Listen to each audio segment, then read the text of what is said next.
So unfortunately, I'm selling my very special Triumph Speed 4. It's been a blast owning it, but owning a British bike is not the best idea for someone who is currently unemployed. So yeah, been looking for something Japanese, something with better fuel economy, something that runs on E10 petrol. That's the reason I'm selling it. But yeah, the bike is amazing. It handles amazing. It has the most comfort I've ever experienced on any bike. It's literally just the fueling problems that I've been having. Like, it doesn't work well around town. It's not economical. It wastes a lot of petrol. Somehow it's still ULEZ compliant though, which is, figure that one out. I've replaced all the discs, all the pads, both tires very recently. All the indicators have been changed to the sequential ones, which you might have seen. New grips, OEM, and bar ends, also OEM. Didn't like the old ones that were on there, and they broke very easily, so I just went full OEM, and they feel amazing. These mirrors, obviously not OEM, but I like the look of them. They are a bit grim condition wise, but I'm sure you could get those changed if you really want them changed. I just like how they fit on this screen. People have been asking about this screen.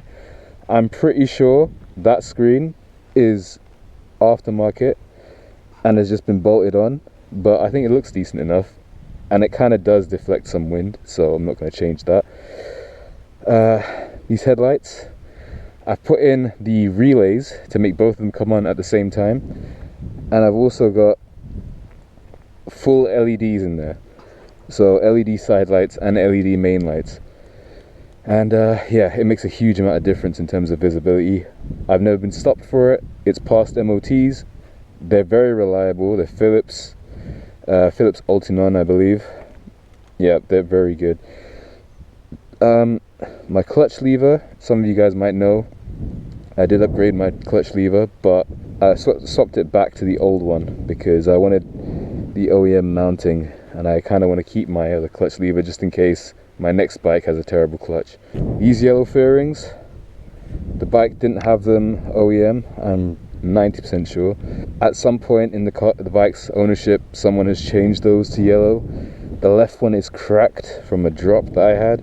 Very, very minor drop. It was just in my driveway. I didn't do it, but the rear tail light is smoked, which I'm not a fan of, but it doesn't look too bad on this bike. It does kind of suit this black theme that's going on. Oh yeah, it has a toolkit, and for some reason it doesn't have any of the original paperwork, so I've had to look through forums to find the servicing manual because there's no Haynes manual. Things that I think need doing, you could try and sort out the fueling yourself.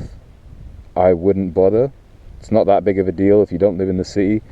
The forks may need a fork seal replacement soon because I'm noticing they do look suspiciously clean. I don't have the time or patience to do that myself. There's a GoPro mount on the front mudguard that I can't remove. I don't know if it bugs you guys. Kind of bugs me a little bit. The rear mudguard and the chain guard are missing. Something to do with the previous owners. I did not do that. But it does make cleaning the chain a lot easier, so I don't really care for it, honestly. The rear plate is smaller than it should be. I did not do that. One of the previous owners did it. I kind of like it, honestly, because having a big plate on a bike like this, it would be sacrilege. And let's be honest, in East London, the amount of cameras that are around trying to get you for any minor thing, having a small plate kind of helps for the cameras not to see your plate. I replaced the coolant expansion cap because the rubber was really old and falling apart. I've put a K&N air filter in here, which I don't know if it does anything, but it just means that it will last a lot longer, I guess. Oh yeah, brake fluid, replaced all that. This peg used to be really bad. I did get the OEM parts to fix it, but it does kind of still rattle. I don't know why or how, even though it's been fitted correctly. It's just one of those things, I guess, where the metal is just not the same as it used to be. And yeah, I do have a top box rack for this. If you want me to provide it, I might charge you extra for that, because they are worth a lot of money because they're so rare. I won't provide the adapter plate because I'm going to use that for my next bike. There's a couple stickers on here. There's a bike shed sticker that my friend's put on. Presumably he went to see the actual bike shed, and that's when he got the sticker. And also I've put on a please no Punterino sticker from my one of my favorite YouTubers, Jimmy Broadbent.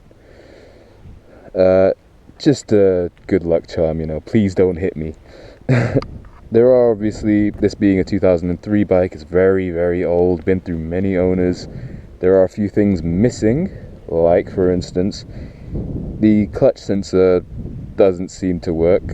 The side stand sensor doesn't seem to work, but honestly these are things that you would eventually get rid of anyway, because they get annoying as the bike degrades over time and those sensors start to become a little bit more trigger happy. I think there was an alarm on this bike at some point that has been disconnected, because there's a little light here. I don't care about alarms, honestly. I have an alarm disc lock for that reason.